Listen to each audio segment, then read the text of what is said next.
It happened yesterday that the defense is going to come out and play today. Yeah, I mean, it's early. We've got a lot of guys getting reps right now. So, I mean, overall, I'm really pleased with our development and where we're going. I mean, right now we're in pajamas. Once we get, pads on, I mean, a lot of guys can run around. They've been doing what they've been doing all summer, except we've been out there with them. So we'll see how we progress in the next few days. I think that's just about guys executing their assignments. They have so much familiarity with what they're doing. We're really executing at a high level right now, especially for day two. With how much defense that we've had in, we're trying to put more pressure, especially on our older guys, to learn and see formations and see motions, and see the different looks that the offense is giving us. And overall, right now, I'm really pleased with where we're going. What might some of the movement stuff that you guys are doing up front help? Well, what do you mean? I mean, you guys are doing a little more games and shifting and stuff like that.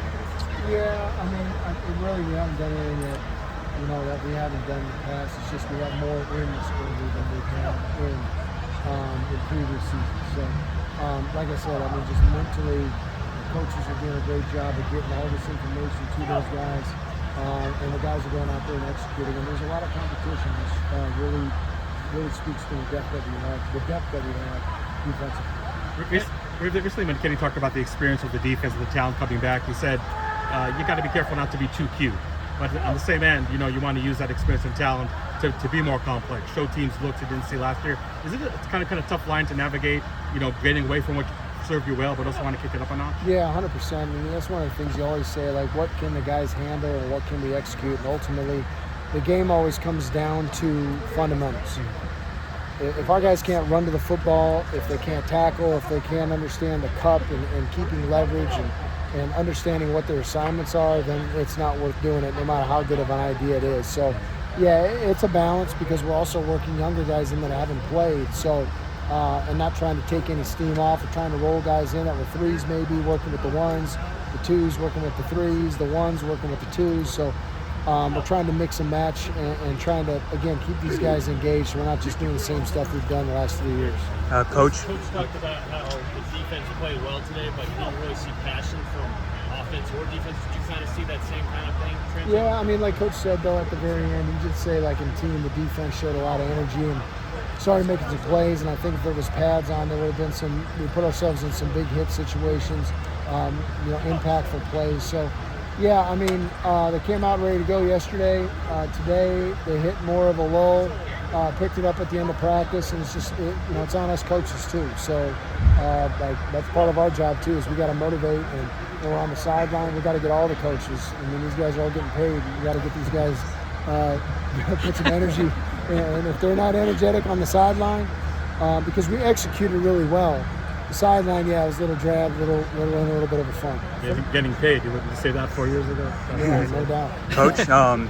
Coach Dillingham also had a lot of praise for Jordan Crook and the passion that he brought today. He mentioned that several times. How much growth have you seen from Jordan over this offseason? Yeah, he's just really developing into a leader, and he's really, like, to me, just a name to watch in terms of making an impact for us this year. He just plays at really high speed.